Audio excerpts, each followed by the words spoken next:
আজকে আমরা জেনে নেব 10টি কমন মিস্টেক যা আমাদের অ্যাকনের প্রবলেমকে দিন দিন বাড়িয়ে তোলে।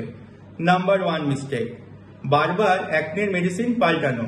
কোনো একটি পার্টিকুলার মেডিসিন 7 দিনের জন্য আমরা ব্যবহার করি, তারপর অ্যাকনের প্রবলেম দূর না হতে আবার নতুন একটি মেডিসিন ব্যবহার করি। এই বারবার ওষুধ পাল্টালে আপনার স্কিন ইরিটেটেড হবে এবং আপনার অ্যাকনের প্রবলেম বাড়তে থাকবে। পার্টিকুলার ওষুধটি কাজ করার জন্য 2 থেকে 3 মাস সময় দিন। Number 2 mistake, use of perfect product or appropriate product. 2% salicylic acid, 2% glycolic acid যুক্ত ওষুধ আপনার স্কিনকে হেলদি রাখবে। Oil free, water based, non comedogenic ওষুধ ব্যবহার করুন। নাম্বার 3 মিস্টেক, মেয়েরা অনেক ক্ষেত্রেই তাদের মেকআপ প্রোডাক্ট, মেকআপ ব্রাশ অনেকের মধ্যে শেয়ার করে। এতে কিন্তু ব্যাকটেরিয়ার ইনফেকশন হওয়ার চান্সেস বাড়ে এবং এর থেকে অ্যাকনের প্রবলেম দিন দিন বাড়তে থাকে।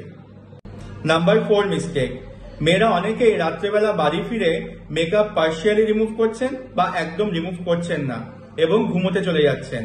এর ফলে আপনার স্কিনের পোর্সগুলি ব্লকড হয়ে যাচ্ছে এবং আপনার অ্যাকনের প্রবলেম বাড়তে থাকছে। তাই রাত্রে ঘুমোতে যাওয়ার আগে প্রপারলি মেকআপ রিমুভ করুন। নাম্বার 5 মিস্টেক, আমাদের মধ্যে অনেকেই সারাদিনে একবারও মুখ ধুই না, আবার অনেকেই আছি যারা 10 বারের বেশি মুখ ধুই। দুটির কোনোটিই ভালো না। সারাদিনে প্রপারলি 2 বার ফেস ওয়াশ করুন, তাতে আপনার স্কিন হেলদি থাকবে।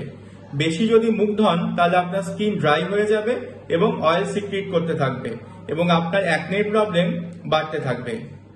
6 নম্বর মিস্টেক, আমাদের অনেকেরই ভুল ধারণা রয়েছে অয়েলি স্কিন হলে ময়েশ্চারাইজার ব্যবহার করা যাবে না। এটি ভুল ধারণা। অয়েলি স্কিন হলেও আপনি ময়েশ্চারাইজার ব্যবহার করতে পারবেন। উল্টো পাল্টা কোল্ড ক্রিম লাগিয়ে কোনো কাজ দেবে না, বরঞ্চ অ্যাকনের প্রবলেম বাড়তে থাকবে। 7 নম্বর মিস্টেক, আমাদের অনেকের স্বভাব আছে আমরা আমাদের ফেসের ডেড স্কিনকে তুলে দিতে থাকি ফেসিয়াল, ফেস ওয়াশ ইত্যাদির মাধ্যমে। এটি আপনার স্কিনকে ইরিটেটেড করে দেয় এবং আপনার অ্যাকনের প্রবলেমকে বাড়িয়ে তোলে।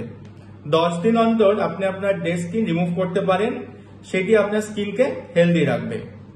নাম্বার 8 মিস্টেক, আমাদের একটি বদ অভ্যাস আছে, পিম্পল বেরোলেই সেটাকে আমরা ফাটিয়ে দেওয়ার কথা ভাবতে থাকি।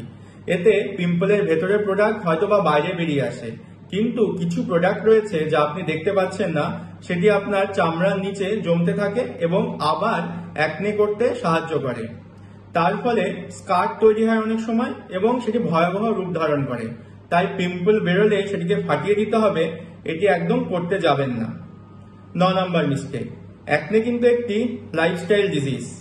শুধুমাত্র ওষুধ খেলে, কোনো প্রসিডিয়ার করলে আপনার অ্যাকনের প্রবলেম কমবে না। ওষুধের সাথে সাথে লাইফস্টাইল মডিফিকেশন করুন, ডায়েট চেঞ্জ করুন, হাই গ্লাইসেমিক ইন্ডেক্সওয়ালা ফুড অ্যাভয়েড করুন, তাহলে আপনার অ্যাকনের প্রবলেম দ্রুত কমবে। 10 নম্বর ভুল কোনটি? আমাদের অ্যাকনে বেরোলে অনেক সময় আমরা ওষুধের দোকান থেকে কিছু ওষুধ কিনে খাই, কিছু ওষুধ লাগাই বা বাড়িতেও বিভিন্ন টুকটাক কাজকর্ম করি, তাতেও দেখা যাচ্ছে অ্যাকনে কমছে না এবং সেটি দিন দিন বাড়তে থাকছে। তাই সময় থাকতে ডাক্তারবাবুর পরামর্শ নিন, তিনি প্রপারলি আপনাকে গাইড করতে পারবেন। কোনো প্রসিডিয়ারে যেতে হলে সেটিও আপনাকে বলে দেবেন, তাহলে আপনার অ্যাকনের প্রবলেম একদম ঠিক হয়ে যাবে। আর এই রকম ইনফরমেটিভ ভিডিও পেতে সাবস্ক্রাইব করুন আমার ইউটিউব চ্যানেল দ্য লেমেন্স ডক্টর। ভালো থাকুন, সুস্থ থাকুন, সঙ্গে থাকুন।